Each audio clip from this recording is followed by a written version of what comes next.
Let me tell you something. Let me tell you something.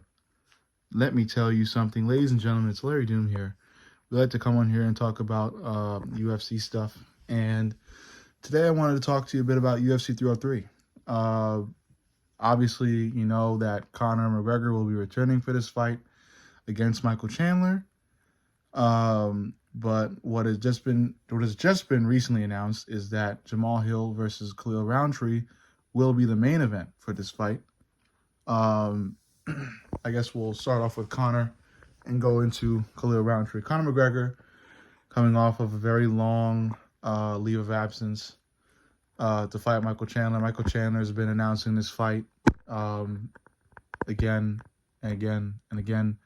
Everywhere you could think of, probably at your local Chuck E. Cheese, your local Costco, your local Denny's, your local IHOP, the middle of the Grand Canyon, Sub-Saharan Africa, China, North Korea, Arabia, New York, Texas, North Carolina, maybe South Korea as well.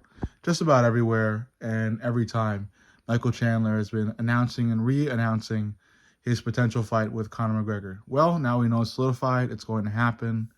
It's here. It will be, I believe, June 29th. It'll be here.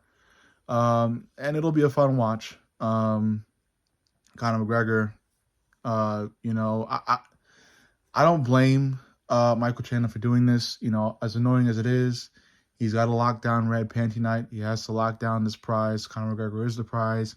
He's the lottery ticket. You know, getting that fight with all of his fans. You know, it was basically like all the MMA community because he really made the sport popular. He really popularized the UFC in general.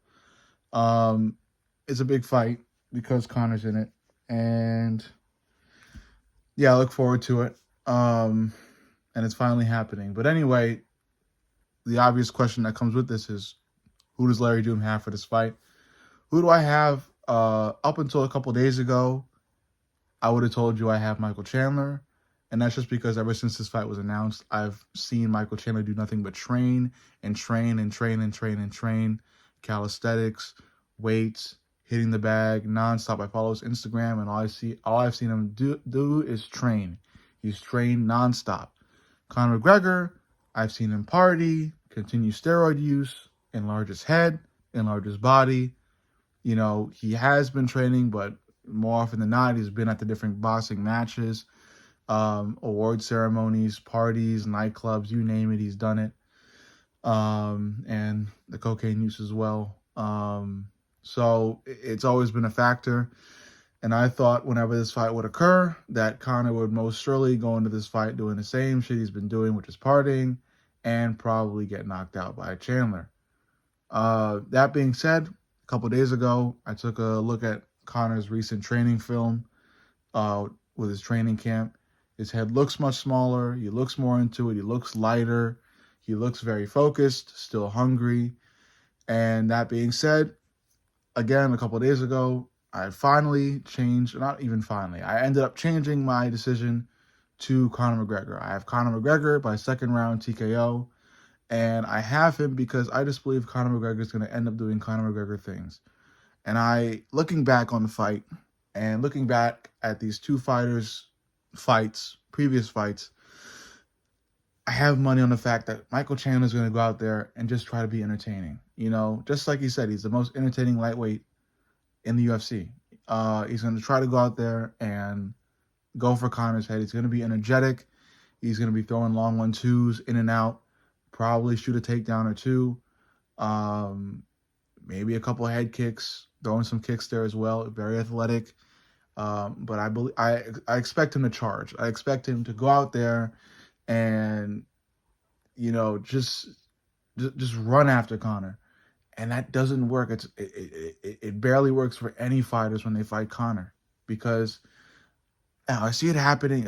Is Chandler's going to throw stuff at him. He's going to be on the front foot. Conor will be on the back, and he'll do what Conor does best, which is throw an overhand right or left, a hard one, a precise one that'll end up putting Chandler's lights out, just like it did Aldo, just like it did Eddie Alvarez. The way Conor's done these fearsome, strong, scary fighters, I can't bet against him. you know, looking at these facts and reviewing these fights and looking at how Conor looks now, I've got Conor. Um, you know, I hope Chandler wins. I'm not gonna lie to you. Uh, I hope Chandler wins because I've seen just how much Conor's been doing, and I've seen just how much work Chandler's been putting into it, and I really hope Chandler gets what he's been looking for out of it. You know, I don't think it's gonna happen though because Conor's just a beast, man. He's a legend, and he's a very skillful beast. And I feel like there's only two men who's really been able to shut Conor down, and that's Khabib and Dustin. You know, these days, like around this day, like today specifically, I think there are more people in the lightweight division that can and will shut Conor down. But before then, there wasn't anybody but Khabib and Dustin. That being said, I see Michael Chandler starting this fight swinging on the front foot, going at Conor. Conor may look overwhelmed, but I see Conor doing what Conor does best: get on that back foot, throw something precise right on Chandler's chin to take him out in the second round. I think Chandler will be able to survive the first round. I think Conor's going to collect his bearings, his range. He's going to use the first round to get rid of that ring rust, that octagon rust, and find his bearings in his skill set and in his general fight in the cage. And I think in round two, he'll be the Conor we've all known since he first started in the UFC, and he'll find Chandler's chin. Okay, so the next question obviously would be, Larry, okay, so let's assume Conor does beat Chandler, does he have enough skills? Is he still good enough to compete and beat, the top lightweights of this day and age? No, I don't believe it's possible. I don't see Conor beating Gaethje. I don't see Conor beating Dustin. I don't see Conor beating Tukarian. I don't see Conor beating Oliveira, and I definitely don't see Conor beating Islam. I just don't see it. I feel like if Conor had stayed in the fight game, had been more active in fights, I believe he then could compete with the top lightweights. But he's been out of the octagon for way too damn long to be able to compete with such high competition, such high level competition. I don't see it happening. I see Conor getting past Chandler, and I see him getting past Chandler in the first round. But if Conor decides to step it up a notch and challenge those top lightweights, I don't see it ending up in Conor's favor. I see complete devastation after Chandler. As good as Conor is, time is a factor, and it's not an advantage for him right now. So yeah, at the end of the day, for this fight, I've got Conor. I think Chandler is making a good decision, has made a good decision, has made smart moves, especially, getting this red panty night, getting this lottery pick number type of night and reeling in a bunch of cash, a heavy bag for this performance. But I think, Conor's going to put his lights out. Okay, so and I was trying to make this video on TikTok, and a fucking stupid ass TikTok app just like completely deletes the video after it finished recording. If you are an MMA content creator, don't use TikTok for your videos. Be smarter and just use your phone camera, and then try to change it that way. Anyway, the co-main is obviously Jamahal Hill, Khalil Roundtree. I'll have the background of both fights and my artwork of all four fighters in the background of this video. But anyway, on to the co-main event: Khalil Roundtree against Jamahal Hill. Jamahal Hill, quick turnaround from getting put on his ass by Alex Pereira, getting completely knocked out, getting sent to the fucking Shadow Realm.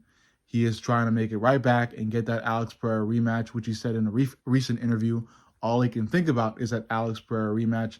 And that is why I believe he won't be able to think any longer when Khalil Roundtree absolutely outclasses him.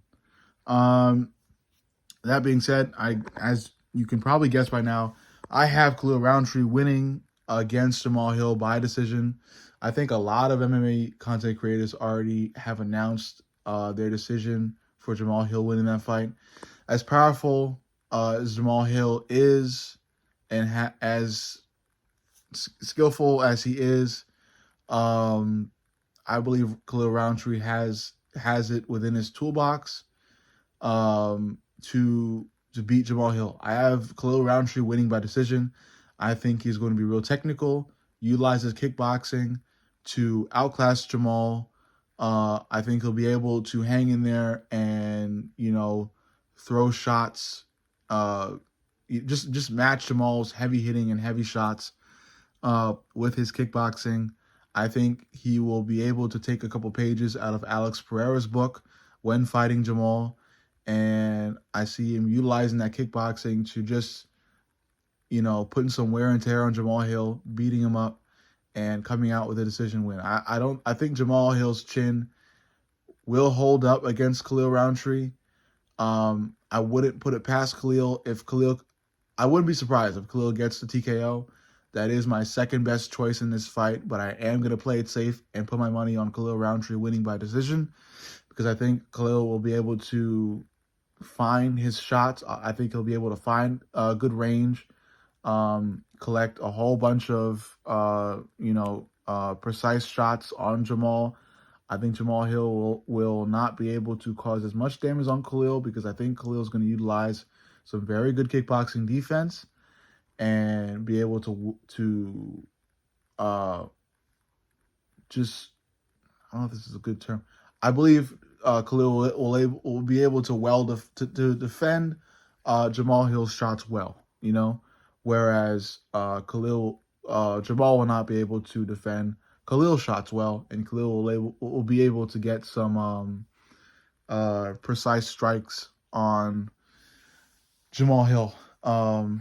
I'm fucking forgetting the name that the judges give these type of strikes. I think it's critical strikes or I'm precision hits, something like that. You guys could even correct me in the comments. I don't even fucking know. Direct hits or something. But I think Khalil is going to be able to cause more damage on Jamal and come out with a pretty convincing decision victory over Jamal, in which he will then be able to challenge Alex Pereira. I definitely do see a Khalil Roundtree Alex Pereira fight happening, and I look forward to that fight so much. I'm very excited for that fight because I think their fighting styles match up.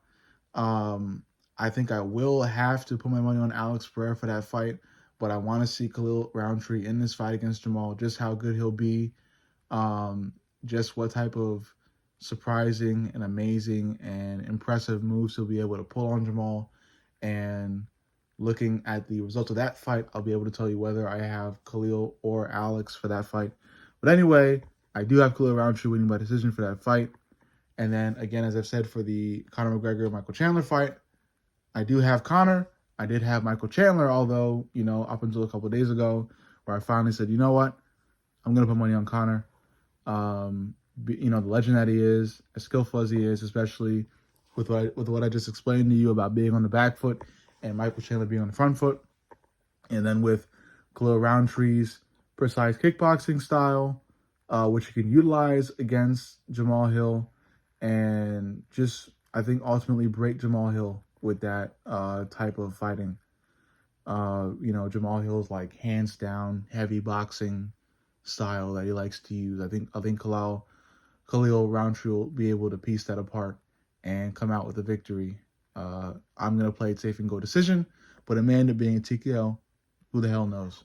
Anyway, those are my picks. Just wanted to talk briefly about the main and co-main event for UFC 303.